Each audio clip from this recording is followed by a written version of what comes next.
Bloque de oposición de la Asamblea presentó el pedido de juicio político en contra del vicepresidente Jorge Glass. Lo acusan de ser el responsable político de las múltiples denuncias de corrupción. Abogado de Alexei Mosquera ratificó que el pago de $1 millón se dio cuando aún era ministro de Electricidad por una consultoría con la empresa Odebrecht.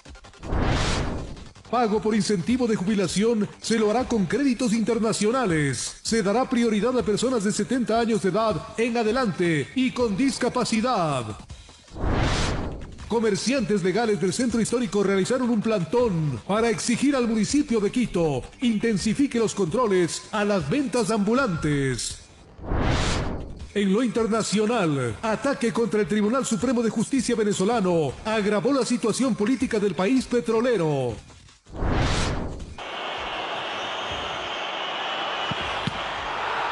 En los deportes, Chile logra una histórica clasificación a la final de la Copa de Confederaciones. Amigos, muy buenas noches. Gracias por acompañarnos en El Comercio TV con la edición estelar. Tenemos importante información para ustedes y muy completa, como vimos en los titulares. Javier, buenas noches. María Mercedes, amigos televidentes, muy buenas noches. Hay importante información política que también se ha generado durante esta jornada. Aquí empezamos. Bienvenidos. Y así es, porque de manera oficial la oposición presentó el pedido de juicio político en contra del vicepresidente de la República, Jorge Glass. Los asambleístas buscan interpelar al segundo mandatario acusado de ser el responsable político ante las múltiples denuncias de corrupción que sacuden altas esferas gubernamentales. El pedido es impulsado por la bancada Creo Suma y respaldado por 59 firmas, más de las necesarias para este proceso. Los legisladores encabezados por Roberto Gómez ingresaron la documentación respectiva con la solicitud para el inicio de juicio político. Estamos cumpliendo con la responsabilidad que nos mandan nuestros mandantes. El Ecuador requiere la investigación completa de todos los actores que tienen que responder ante la ciudadanía por lo que ha sucedido en estos últimos 10 años de correísmo.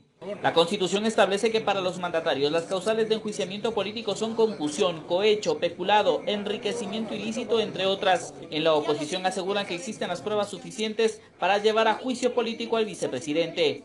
Las razones por las cuales se puede enjuiciar es por cohecho, peculado, enriquecimiento ilícito. Si eso se ha dado dentro de los sectores estratégicos de los cuales es el responsable políticamente, nosotros tenemos causales para iniciar el juicio político. Y con un juicio, con sentencia condenatoria de cohecho, tenemos las pruebas suficientes. Estamos dispuestos a enfrentar todas las etapas del proceso, de tal manera que sean los ecuatorianos quienes impongan una sanción moral a las personas que están implicadas en casos de corrupción. El pedido fue firmado además de los legisladores de Creo Suma por varios independientes, la Izquierda Democrática y los socialcristianos. Esta solicitud deberá ser analizada por el Consejo Administrativo de la Legislatura, en donde existe una mayoría oficialista. En la bancada de País dicen que deberán revisar las pruebas para admitir a trámite esta solicitud. No solamente son las firmas, también es la prueba, y en ese sentido pues el CAL tendrá que evaluar la documentación y determinar si en efecto es procedente el juicio político. Si es que esa prueba tiene todos los sustentos y están sustentados, documentados, pues analizaremos esto en el Consejo de Administración. ¿Van a verificar las pruebas? Vamos a revisar como corresponde en la ley. Cosa que no comparte Luis Fernando Torres, también miembro del CAL. Él dice que la legislatura tan solo debe revisar aspectos de forma en el pedido. El CAL únicamente tiene que verificar si están anunciadas las pruebas y qué pruebas o documentos se adjuntan, pero no puede valorar por el fondo el contenido del documento o la prueba. Si pasa el primer filtro en la Asamblea, la solicitud de juicio deberá ser analizada jurídicamente por la Corte Constitucional y solo si supera este segundo filtro, el pedido regresa a la Asamblea para el inicio del proceso. Informó Javier Gallo. Mientras tanto, el juicio político en contra del ex Contralor General del Estado, Carlos Polit, iniciará este domingo 2 de julio en el Pleno de la Asamblea. Así lo informó el presidente de la legislatura, José Serrano, quien recibió el informe de la Comisión de Fiscalización la madrugada de este miércoles, tras 12 horas de análisis de las pruebas de cargo y de descargo en contra de Polit.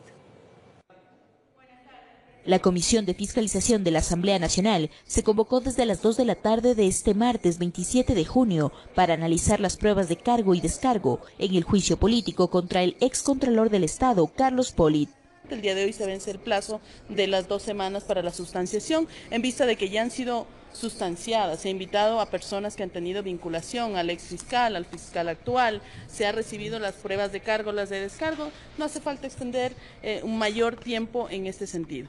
Dentro de este marco, a las 11:11 de la mañana, el abogado de Polit, Jorge Acosta, presentó los documentos de descargo. Entonces ahí estamos demostrando de que efectivamente hubieron 2.226 exámenes con responsabilidad penal dirigidos a la Fiscalía General del Estado, que es la institución que debió procesar judicialmente el asunto. Se ha demostrado, más allá de la saciedad, de que fue cumplido por el señor Contralor General del Estado en su periodo su trabajo. A la comisión llegó Diego Mendoza en representación de la bancada de Alianza País para argumentar las pruebas contra Polit. Las resoluciones que se emitieron por parte de la Contraloría para desaparecer, en este caso, glosas que tenía la empresa Odebrecht, para favorecer a Odebrecht. No presentó informe alguno de responsabilidad en base a los contratos, 33 contratos que la empresa Odebrecht ha celebrado en el Ecuador. Eso fue ratificado en su momento en la comparecencia del fiscal Carlos Vaca. Por su parte, dentro de las pruebas de descargo presentados por Polit, se asegura que no ha existido el debido proceso y se solicita a la comisión indague más sobre el tema. ¿Qué se encontró en los allanamientos? Aparte del menaje de casa y las cosas propias de un hogar que está establecido, creo que más de 40 años. A lo cual la presidenta de la comisión, María José Carrión, explicó. El Contralor no nos puede decir a nosotros que hagamos ahora una acción u otra, u otra, u otra. No puede, porque no, la ley no le faculta aquello. Tras más de 12 horas de análisis, se presentó el informe de 22 hojas. Así, pasadas las 2:17 de la madrugada de este miércoles 28 de junio, el presidente de la Asamblea Nacional, José Serrano, recibió el informe aprobado. Hacemos entrega del informe que recomienda el trámite y el inicio ya lo que es el juicio político. Muchas gracias. Se convocará al Pleno de la Asamblea para que este domingo 2 de julio, a las 3 de la tarde, inicie el juicio político. Que se debe difundir durante 48 horas el informe y la recomendación realizada por la Comisión de Fiscalización. Y luego de eso hay 5 días a partir de esas 48 horas para que efectivamente se convoque al Pleno de la Asamblea para el enjuiciamiento político. En Quito informó Andrea Valareso. El abogado defensor de Alexei Mosquera confirmó que su defendido fue asesor de la empresa Odebrecht cuando era ministro de Estado y que producto de esa consultoría recibió el $1.000.000 por el que se le acusa de enriquecimiento ilícito. Franklin Arévalo es el abogado defensor del exministro de Electricidad Alexei Mosquera, quien dice que su defendido ha decidido romper el silencio. Romperá el derecho al silencio y rendirá la versión en el momento que nosotros solicitemos en forma oportuna. Mosquera está detenido acusado por haber recibido una coima de $1 millón por parte de Odebrecht. Arévalo confirma que Mosquera recibió ese dinero, pero que no se trató de una coima, sino más bien de un pago por una consultoría que habría realizado el exministro cuando ejercía su cargo, es decir, era ministro y consultor al mismo tiempo, pero que eso no es ilegal, asegura. No existe prohibición respecto de hacer consultorías con ese tipo de empresas y no lo hacía en el tiempo que le ocupaba el cargo de ministro, lo hacía en el tiempo que no ocupaba precisamente ese cargo. Esto, aunque en meses pasados fue el expresidente Rafael Correa quien aseguraba que ese dinero Mosquera lo había recibido cuando ya no era ministro de Estado. El abogado dice lo contrario. Resulta que es un depósito, Alexei Mosquera, ya cuando ya no era ministro, 2 años después de terminado el contrato de Toachi Pilatón, pues no es coima, no es soborno, porque Alexei Mosquera ya no era funcionario público. Es un acuerdo entre privados. Fue entre el periodo de 2007 y 2009. Cuando él era ministro. Cuando él era ministro, efectivamente. Pero Arévalo deja en claro que Mosquera nada tuvo que ver en los proyectos que construyó Odebrecht en Ecuador, que por ejemplo el proyecto Toachi Pilatón lo firmaron otras autoridades. La empresa pública Toachi Pilatón, en aquel entonces presidida por el prefecto Gustavo Baroja. Rechaza también las declaraciones del abogado defensor de Marcelo Endara, también detenido por este caso y tío del exministro, quien acusó a Mosquera de presionarlo para firmar los documentos. No existe tal utilización. Lo que existe es una constitución de empresas debida y legalmente conformadas. En ambos casos, los detenidos han decidido romper su silencio y se comprometen a colaborar con las autoridades para esclarecer esta denuncia de corrupción en torno al caso Odebrecht, informó Javier Gallo. Y la tarde de este miércoles, el presidente de la República, Lenín Moreno, mantuvo reuniones en el Palacio de Carondelet con el prefecto del Guayas, Jimmy Jairala, y con el presidente del movimiento político Fuerza Ecuador, Dalo Bucaram. Nuestra compañera Adriana Rojas se encuentra en el lugar, en el Palacio de Carondelet, y nos tiene detalles de estas reuniones. Adelante, Adriana, buenas noches. Javier, amigos televidentes, muy buenas noches. Efectivamente, nos encontramos en el Palacio de Carondelet, en el centro de la capital, en el marco del llamado al diálogo nacional hecho por el presidente Lenín Moreno. La tarde de hoy se reunió con el prefecto de Guayas, quien llegó cerca de las 16:30 y mantuvieron una reunión a puertas cerradas. A su salida, Jairala se refirió a los temas tratados con el primer mandatario. Indicó que este próximo 24 de julio se firmará un acuerdo para la construcción del dragado del río Guayas, en el cual el gobierno nacional aportará 20 millones de dólares no reembolsables y 44 millones los dará el gobierno de la provincia de Guayas. Además, se refirió a las propuestas hechas a la reforma de la ley de comunicación. Escuchemos cuáles son las principales propuestas que ellos hicieron a esta normativa. Uno de los propósitos fue entregarle al señor presidente de la República nuestras reformas, nuestro aporte a las reformas a la ley de comunicación, que como ustedes saben ya reposa en poder del asambleísta Yunda, que en estos días la presentará al CAL para que sea direccionada a una de las comisiones, con las correcciones que sea menester, pero que puntualmente hay determinados aspectos donde consideramos que debe haber cambios de fondo, como lo hemos dicho, que son la eliminación de la Supercom y de la Cordicom, que debe conformarse una comisión técnica, no política, y que debe reemplazarse las multas por otro tipo de mecanismos que los hay, como la mediación, como conmutar las multas, como canjear las multas por campañas cívicas, campañas de capacitación, campañas sociales, etcétera. Además, el prefecto de Guayas se refirió a las declaraciones hechas por la asambleísta Gabriela Rivadeneira. Escuchemos sus declaraciones. Sería bueno que la apertura de Lenín Moreno en lo que hemos llamado la revolución del diálogo sea entendida por todos. Y cuando digo todos, incluye, por supuesto, pues a los compañeros de la organización política del señor presidente, que deberían ser los primeros que apoyen esta iniciativa, que además ha sido muy bien vista por los ciudadanos. Lo más incoherente es que el diálogo que propone el presidente de la República tenga detractores adentro de su partido y no afuera, porque curiosamente afuera, más bien, se ve con buenos ojos esta revolución del diálogo en la que está inmerso el presidente Lenín Moreno. Cerca de las 17:30 también llegó el líder de Fuerza Ecuador, Dalo Bucaram, quien también mantuvo una reunión por cerca de una hora a puertas cerradas. A su salida, Bucaram señaló que durante toda su última campaña recogió varias propuestas de la comunidad y hoy se las presentó al primer mandatario. Entre ellas está la eliminación de la tabla de drogas. Bucaram también se refirió a las declaraciones hechas por Gabriela Rivadeneira. Escuchemos. El presidente hemos conversado sobre diversos temas. Hemos traído propuestas y soluciones y lo mejor, de forma pública, que esta sea la nueva práctica de hacer política, que podamos reunirnos de forma pública sin que esto conlleve supuestos acuerdos debajo de la mesa, ni mucho menos. El país necesita paz. Debemos de excluir las voces del odio, aquellas voces que todavía quieren enfrentarnos entre ecuatorianos, y que el gobierno está para guiar, para administrar el poder, pero jamás para perseguir, amenazar ni chantajear a los ecuatorianos.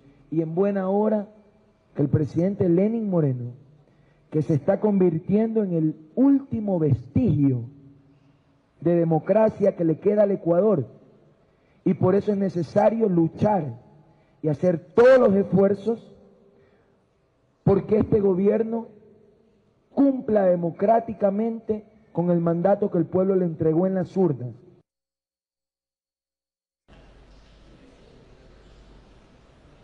Así es, compañeros, estas fueron las declaraciones de las personas que hoy se reunieron con el primer mandatario en el marco del llamado al diálogo nacional, quienes catalogaron de positivo esta iniciativa y se espera que se mantenga durante todo este gobierno. Esta es la información que les proporcionamos a esta hora desde el Palacio de Carondelet en el centro de la capital. Regresamos contigo, Javier, con más información. Buenas noches. Muchísimas gracias, Adriana. Nosotros estaremos atentos a estas reuniones que mantiene el presidente de la República. Mañana lo hará con los ex candidatos presidenciales Cintia Viteri y Paco Moncayo. Más información, María Mercedes. Sí, Javier, y el gobierno precisamente con créditos internacionales cubrirá el pago por incentivo de jubilación que se encuentra pendiente. Se dará prioridad a personas de 70 años de edad en adelante y con discapacidad. El régimen se pone como plazo 40 días. Son 808 millones los que demanda el gobierno nacional para ponerse al día con el incentivo a la jubilación, monto que podría incrementarse a 1.123 millones. Carlos de la Torre, ministro de Economía y Finanzas, argumentó que no es el mejor momento para la caja fiscal. Sin embargo, existe la obligación y compromiso. Al no contar con esos recursos económicos, se anuncia una salida. Estamos en conversaciones con varios organismos que tienen líneas de crédito que pueden orientarse hacia este objetivo y cada uno de ellos tiene ciertos requerimientos que nosotros tenemos que ver en términos de la mayor conveniencia para nosotros en cómo está planteada esta forma de realizar el pago. Se empezará a tramitar un primer crédito por 150 millones de dólares, ya que los primeros pagos se efectuarán en un plazo no mayor a 40 días. Son cerca de 15.424 expedientes que responden a los 808 millones. ¿Y de qué ministerios tenemos? Del Ministerio de Educación 16.613, el Ministerio de Salud 3.800, Fuerza Terrestre 122, Dirección General de Aviación Civil, Ministerio de Transporte y Obras Públicas, Fuerza Naval, Ministerio de Agricultura, Subsecretaría de Aguas y entre otras menores. Además se dará prioridad a personas que tengan 70 años en adelante, las que enfrenten enfermedades catastróficas o discapacidad. Para los pagos siguientes, como les había indicado, tenemos que conversar con los jubilados. Todo dependerá de los plazos y los momentos en que se realicen los pagos para la inclusión respectiva en el presupuesto. Si es que se pudiese incluir todo en 2017 sería lo ideal, pero si no es así tendríamos que ver una fórmula para poder extender más adelante en el tiempo. Los ministros de Economía y Finanzas y de Trabajo definirán el cronograma de pago a aplicarse. Las autoridades explicaron que el problema inició en el 2010, profundizándose en el 2015, informó Héctor Romero. Y mucha atención, varios productos mantienen el mismo precio y otros se han incrementado en su valor a pesar de la eliminación de las salvaguardias y la disminución del IVA. Ese es el resultado de las veedurías ciudadanas. La Superintendencia de Control de Poder de Mercado ya tiene en sus manos los resultados de la campaña nacional de vigilancia ciudadana, creada para verificar la reducción de precios en los productos de consumo masivo frente a la eliminación de salvaguardias y reducción de 2 puntos en el IVA, es decir, del 14 al 12%. Nosotros estamos ya preparando un operativo y estamos coordinando también con otras instituciones que tienen relación con esta dinámica del control para verificar y determinar si efectivamente lo que la ciudadanía alertó a través de este aplicativo móvil fue o es correcto. Del 23 al 31 de mayo de este año se registraron 1.601 productos en el aplicativo móvil Veeduría SCPM y del 1 al 15 de junio 1.524, dando como resultado de esta muestra 616 productos que presentan diferencias en sus precios. De estos, el 67% corresponde a productos que han disminuido su precio, el 25% lo mantiene y el 8% lo ha incrementado. En el aceite de oliva tenemos un incremento de aproximadamente del 18.9%, del atún del 11.8% y de las aceitunas un 15%. Entre los que mantuvieron su precio están pastas, fideos, arroz, harina de maíz y mantequilla. Las autoridades prefieren no hablar de sanciones que se podrían aplicar a los supuestos infractores, mientras no terminen las investigaciones. Vamos a verificar los hechos y ya vamos a ver en su momento qué infracciones eventualmente se han cometido. Informó Héctor Romero. Las empresas nacionales trabajan en diversificar sus productos para hacer frente a una nueva realidad, con menos restricciones a las importaciones. Tras la eliminación de cupos, salvaguardias y otros controles a las importaciones, la industria local tendrá que competir en una economía más abierta al mundo. Desde el 2007, los planes nacionales de desarrollo tuvieron como premisa comprar menos en el extranjero y producir más en el país. La medida obligó a empresas a firmar acuerdos con el gobierno para sustituir parte de sus importaciones y subir su producción local. En total, se firmaron más de 900 convenios. Así, varias empresas nacionales aumentaron su capacidad instalada o abrieron nuevas líneas de negocio como motos, juguetes, muebles, televisores y bicicletas. Más que beneficiarnos, hemos tratado de ser competitivos, escogiendo mejor nuestros proveedores, escogiendo mejores materias primas, optimizando costos de producción, siendo más productivos. Por eso que me decía, ¿por qué hacen muebles? Porque la fábrica no puede parar, porque la fábrica mientras más produce, el costo baja. La fábrica tiene que producir al máximo, y obviamente es un negocio, tampoco son los muebles por hobby, pero también el mueble se vende. Con el plan de sustitución selectiva de importaciones, las empresas se expusieron más a la imagen pública, pero sus inversiones no estuvieron pensadas en medidas de protección, sino sustentadas en la innovación, costos y calidad. El Grupo Ortiz, por ejemplo, invirtió $10 millones para fabricar las bicicletas Equacyclo y 2 modelos de bicicletas eléctricas, así como el montaje de una ensambladora de televisores. Nosotros, cuando desarrollamos esta industria, vamos ya al 5º año con televisores. Nuestra marca es TCL. Con un trabajo periodístico de Giovanni Estudillo, informó Javier Flores. Y en la ciudad de Quito arrancó la ronda internacional petrolera para 15 campos de Petroamazonas. Los campos menores están ubicados en 3 provincias amazónicas. Con la participación de cerca de 70 empresas nacionales e internacionales, el Estado ecuatoriano a través de Petroamazonas inició la ronda Campos Menores 2017, cuyo objetivo es obtener inversiones para un grupo de 15 campos ubicados en las provincias de Sucumbíos, Orellana y Napo. Aprovechar los recursos de los que dispone la economía ecuatoriana, aprovechar también esos recursos naturales que van a permitir seguir apuntalando este desarrollo. La estatal petrolera estima que las reservas probables de los 15 campos menores alcanzarían los 191.5 millones de barriles. De acuerdo al cronograma, el inicio de negociaciones será en agosto próximo. Hasta entonces receptarán propuestas técnico-económicas, cartas de interés y ronda de preguntas. ¿Qué buscamos en esta ronda internacional? Respetar la inversión, trabajar en equipo con las compañías de servicios y operadoras, eficiencia en el manejo de recursos, altos estándares de cuidado y respeto al medio ambiente. La finalidad de esta ronda es incrementar la producción de estos 15 campos a través de la inversión de empresas nacionales e internacionales. Las principales características del modelo de contrato, el modelo de negocio, son que la contratista se va a encargar principalmente de la perforación y completación de todos los pozos nuevos que estén en el campo. La actividad es parte de un conjunto de estrategias que desarrollará el gobierno en busca de generar nuevas inversiones en el sector hidrocarburífero. Este desarrollo tendrá que realizarse ahora con el sector privado a la cabeza, como el motor que va a impulsar la dinámica económica. Petroamazonas produce actualmente un promedio de 430.000 barriles de petróleo por día, con un costo de producción de $17.26 por barril, informó Iván Casamen.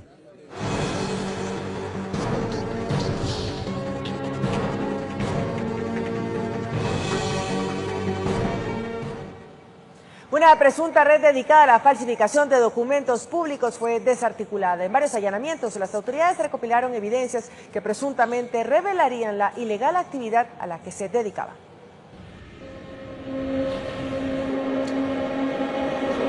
Pasada la medianoche empezó la cuenta regresiva. Los equipos tácticos y de inteligencia con el respaldo legal de agentes fiscales cruzaban la ciudad. 7 puntos ubicados en el sur y norte de la capital en la lista de allanamientos.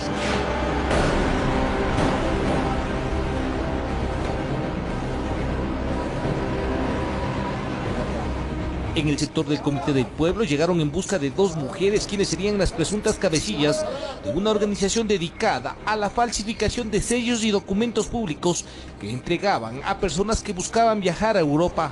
Para lo cual estarían utilizando sellos posiblemente del Ministerio de Salud Pública, sellos de médicos con firmas. Supuestamente se movían en las inmediaciones de las embajadas de España, Italia y Alemania, donde ofrecían ayudar en los trámites a los viajeros. Según las investigaciones, la urgencia de las personas por conseguir los documentos que permitan salir del país les facilitaba el trabajo. La obtención de una visa les pedía un certificado médico. La obtención del certificado médico conlleva un tiempo. Y lo que estas personas les facilitaban es estos certificados en menos de 24 horas o más de 24 horas.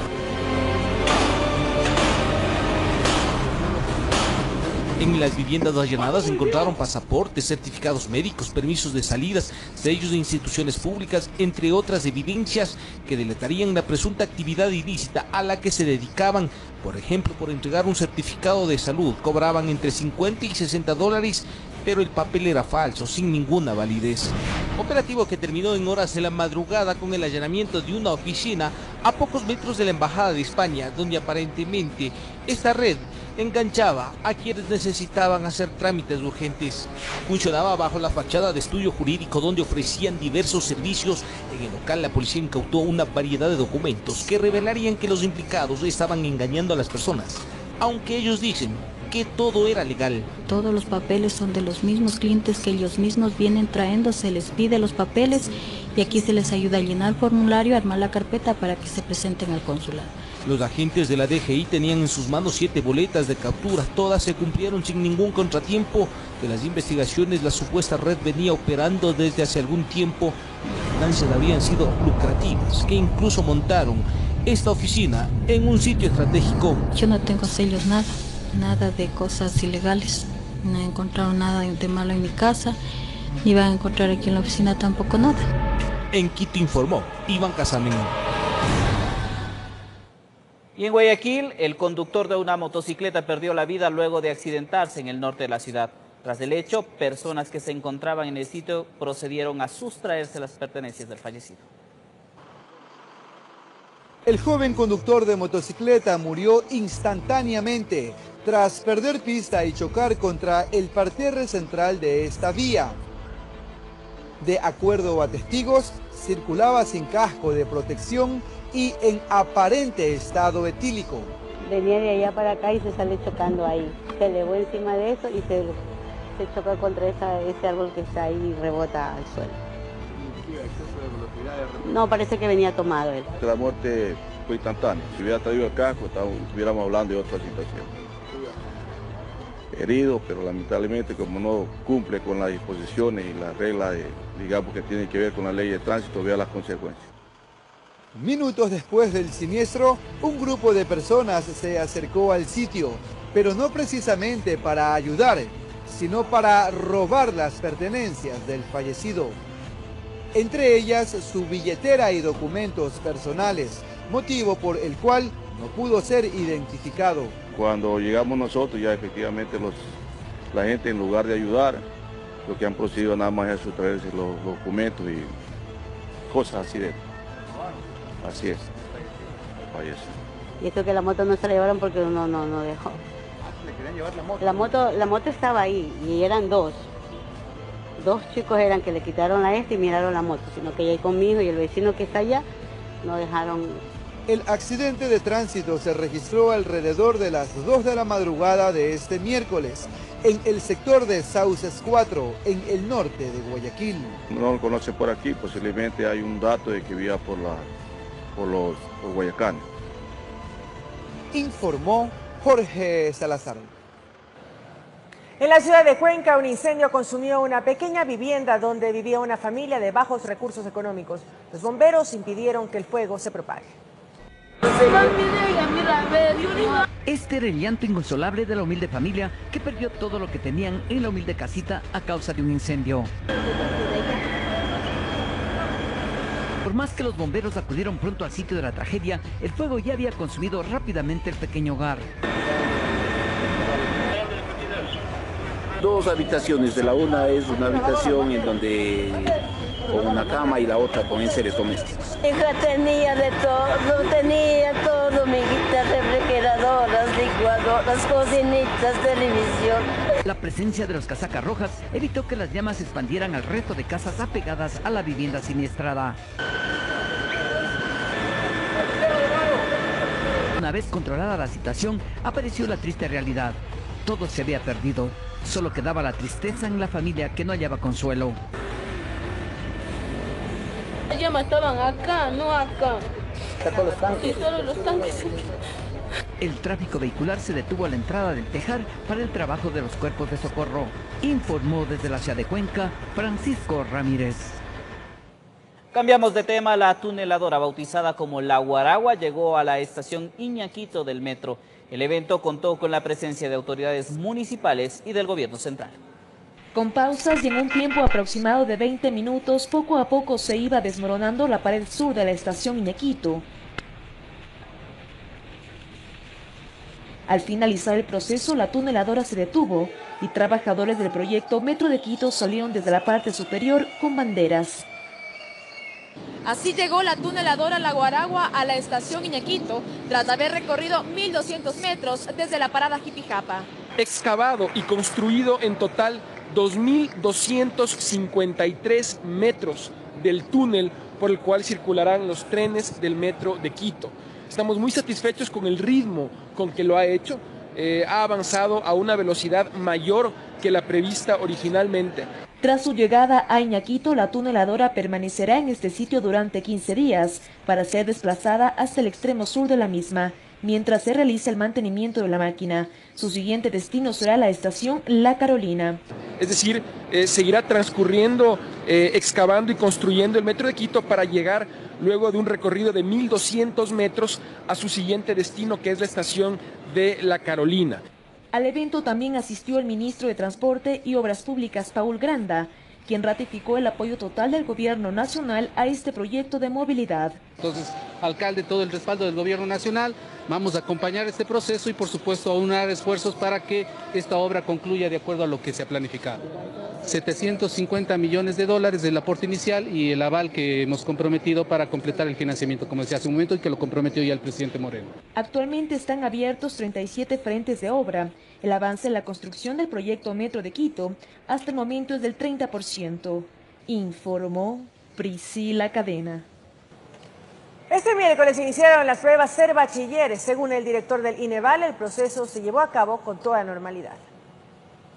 Inició el primer día de la prueba Ser Bachiller para la Amazonía y Sierra. Cerca de 300.000 estudiantes se inscribieron para rendir el examen que se efectuará hasta el 3 de julio. Pero la verdad sí estuvo un poco complicada la prueba, también las áreas que nos tomaron, ciencias, dominio científico, dominio social, mate, todo eso estaba muy complicado por aquí, igual los profesores nos ayudaron, nos reforzaron. Esta evaluación permite otorgar el título de bachillerato e ingresar a la educación superior a los estudiantes. Van a poder postular a la carrera de su preferencia, a la universidad de su preferencia, directamente con las universidades, para postular por un cupo en toda la oferta educativa. Dentro del grupo que rindieron el examen, 547 eran jóvenes con discapacidad y 81 personas privadas de la libertad. 127.000 son estudiantes que se van a graduar como bachilleres y el complemento, 165.000, son graduados en periodos anteriores. No se presentó ningún tipo de inconveniente, así lo manifestó la autoridad. El primer día de Ser Bachiller está siendo todo un éxito. Tenemos 533 colegios en toda la zona sierra que han estado aplicando durante toda la mañana. Solo un colegio no pudo aplicar, fue un colegio virtual. No tenía listas todas las máquinas y a todos los sustentantes al mismo tiempo. Entonces decidimos reprogramarle porque no comenzó a tiempo. La prueba se realizó de forma digital y según las autoridades los resultados los alumnos podrán revisarlos dentro de 2 semanas en el portal www.serbachiller.es con la misma clave de acceso otorgada para la inscripción, informó Alison Corral. La Comisión de Movilidad del municipio de Quito dejó listo el informe para la aprobación del alza de tarifa de transporte público y la regularización de más de 8.000 taxis. sancionar a las cooperativas de transporte público que prestan un mal servicio con la suspensión definitiva de la ruta es una de las propuestas para mejorar el trato al usuario que se incluyen en el proyecto de ordenanza para un posible incremento del pasaje a 30 centavos. Así de simple, se le quita la ruta a la operadora y se le puede entregar a una operadora que sí está cumpliendo con los parámetros de calidad o que, por ejemplo, inclusive está mostrando que está incrementando los parámetros de calidad. Esto funciona en muchas otras ciudades que tienen sistemas de transporte públicos parecidos a la nuestra. No veo por qué Quito no la puede implementar. Junto a una fiscalización periódica de la Agencia Metropolitana de Tránsito a todas las unidades de transporte que circulan en el distrito metropolitano. Para que obliguemos tanto a la Secretaría de Movilidad, a la Agencia Metropolitana de Tránsito y a las operadoras a que cumplan con el cuerpo normativo y no quede en letra muerta. Pero este no fue el único tema en discusión. La regularización de más de 8.000 taxis en Quito es otra ordenanza que fue parte del análisis al interior de la Comisión de Movilidad, que desde ya genera criterios divididos. El estudio técnico tiene dos falencias. El primero es que parte de la lógica de que tenemos un buen servicio de transporte público y no reconoce que hay una serie de servicios informales de taxi que más bien están supliendo a un déficit de transporte público. Y sobre la base de lo que nos han entregado, yo asumo de buena fe que está todo en regla, de que todo es correcto. Pero si es que hay algún indicio en donde hay algún tipo de incorrección, tienen todos los canales para poder apelar del informe. La posible alza del pasaje y la incorporación de más taxis en la capital se definirá este viernes en el Pleno del Consejo Municipal y posiblemente su vigencia rija desde este fin de semana, informó Sofía Vintimilla. Los comerciantes legales del centro histórico realizaron un plantón para exigir al Cabildo intensifique los controles a las ventas ambulantes. Aseguran que el expendio de productos en las vías perjudica sus negocios. Una competencia desleal. Así califican los comerciantes de mercados y almacenes del centro histórico de la capital a la lucha diaria a la que se enfrentan quienes venden sus productos en lugares establecidos contra aquellos que ofertan la mercadería en las calles, pues a criterio de los vendedores formales, los clientes prefieren las calles. Venden los mismos artículos en las afueras del centro comercial. La gente ya tiene que comenzar a disciplinarse de entrar a los centros comerciales tal como así lo ha distribuido el municipio. Últimamente se ha dado mucho comerciante extranjero. Usted por donde desde la Marín hasta el Dipiales de arriba hay cantidad de gente informal vendiendo y en la misma Plaza Grande. Debido a estos problemas, a las afueras del municipio se concentraron los comerciantes regularizados del casco colonial para respaldar los controles y exigir a las autoridades los intensifiquen. Pedí al municipio que finiquite los convenios, las actas que tuvimos, no más centros comerciales. Al preguntar a la ciudadanía qué opina sobre las ventas informales, sus respuestas fueron basadas en sus experiencias. Yo le digo con la sinceridad, yo comí una vez así, me hizo daño, bastante daño. Yo no estoy en contra de ellos, no, pero deben ubicarles en otro lado. La Agencia Metropolitana de Control, por su parte, realiza constantes controles en coordinación con la AMT y aplica las sanciones de ser el caso. Lo que hace es retenerles la mercadería para que ellos en la tarde puedan ir a retirarla, de tal manera de que exista y se vaya concientizando. Los comerciantes legales advierten con continuar realizando protestas hasta que se elimine el comercio informal, informó Sofía Vintimilla.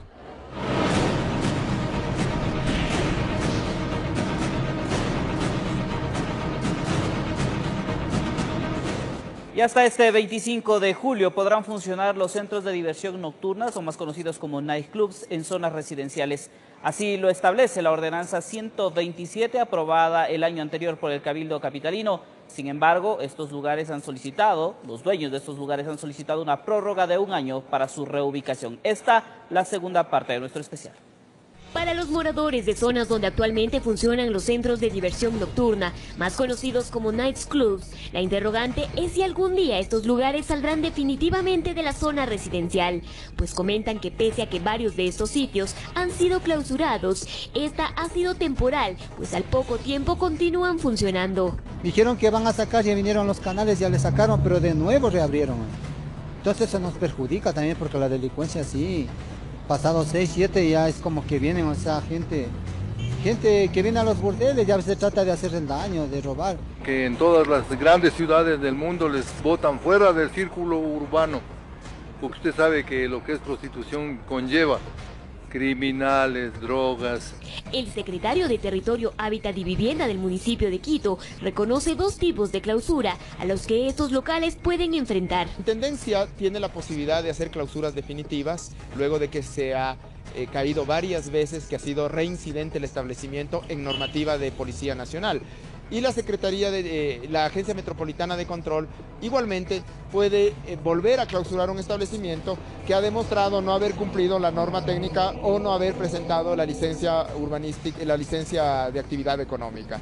Sin embargo, también señala que una de las problemáticas para que estos sitios tengan constantes cierres y reaperturas ha sido la falta de efectividad en la aplicación de la normativa y que en varios casos ha sido herencia de administraciones anteriores. Esto viene heredado ya desde varias administraciones de atrás, en realidad es una norma que se genera allá por el año 2011, pero que no ha resuelto de manera definitiva la implantación de estos 89 establecimientos que han tenido a partir de preexistencias, es decir, de licencias anteriores o de permisos de funcionamiento anteriores, la posibilidad de reanudar, de reactualizar las licencias de actividad económica. Por ello, la actual gestión municipal aprobó el año anterior la ordenanza 127, en cuyo cuerpo señala que estos espacios, al realizar una actividad ajena al tipo de uso de suelo asignado, debían salir a espacios adecuados y para ello tenían el plazo de un año, tiempo que se vence el próximo 25 de julio. Sin embargo, los dueños de estos establecimientos hicieron dos peticiones. La primera es que este plazo se alargue por lo menos un año más y la segunda es que puedan seguir funcionando donde están, bajo condiciones técnicas en materia de seguridad más rigurosas. Si el municipio ya cuenta con las áreas de reubicación y tienen cada uno con obras de infraestructura y tienen con todo un andamiaje, pues que se dé, pero que se dé en forma ordenada, que no pase lo que pasó ya en la 24 de mayo, es decir, que se dio en forma atropellada y usted ve las consecuencias. Las chicas salieron a trabajar en la calle, están en la calle trabajando. Pedidos que según las autoridades serán analizados en los próximos días. Analizar la pertinencia de estas dos iniciativas. La Secretaría de Territorio, conjuntamente con las demás secretarías, han hecho ya el informe. Ese informe lo que presenta son las ventajas y desventajas de ambos escenarios con la finalidad de que haya un conocimiento técnico de esta problemática territorial y social. Estudiantes, moradores y autoridades coinciden en que es urgente y necesario una reubicación de estos centros a fin de que no afecte la seguridad de las zonas residenciales y que por el contrario, hoy en día se han convertido en focos donde propicia la delincuencia, así como la venta de alcohol y droga. Es necesario fijar parámetros y regulaciones para alcanzar una convivencia plena. En Quito informó. Antes de despedir, revisamos la portada de Diario El Comercio de mañana, jueves 29 de junio. Juicio político a Glass debe superar 3 filtros. Alexei Mosquera fue ministro y asesor de Odebrecht, a la vez. El fisco debe 1.123 millones a los jubilados. Dudas en Caracas sobre el ataque del helicóptero. Las vacaciones, la época para hallar nuevos talentos. Y como ya lo vimos, en deportes, Chile eliminó a Portugal y jugará la final del título de Confederaciones. Con esto nos despedimos, amigos televidentes. Gracias como siempre por su amable sintonía. Buenas noches, Javier. Les invitamos a que continúen en la sintonía de Televicentro. Nosotros nos despedimos. Mañana tenemos un nuevo encuentro. Que descansen.